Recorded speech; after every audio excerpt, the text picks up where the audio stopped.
Hi, my name is John Mitchell. I'm Chief Marketing Officer at Spectre 7 Microsystems. We're a chip company located here in Silicon Valley. And at the DesignCon show this year, we're partnered with Amphenol. What we're showing is data center cabling. And we're introducing a new category called active copper. Typically there are passive cables and there's active optical cables, creating a category in the middle where we put our chips in the cable to make it longer and thinner. The data center is going through some exciting times right now. QSFP, which was used last year for 100 gig, is now being used for 400 gig. It's happening by two different technologies. One is double density, so QSFP is now becoming QSFP DD for double density.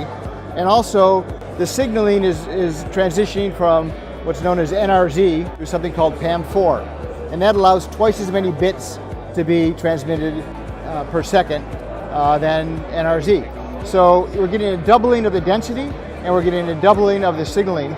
So we're going from 100 gig to 400 gig in basically the same form factor. What Spectre 7 allows is for the cable to be longer. Because there's twice as many connections here now, you need twice as many wires coming out the back.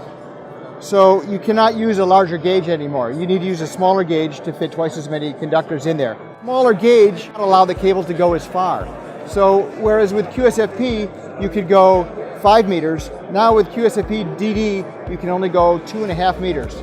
2.5 is not really long enough, most connections in the data center. And going to optics is more expensive and quite a bit more power. So with an active optical cable, what you do is add chips on each end of the cable. That allows you to use a smaller gauge and a longer length.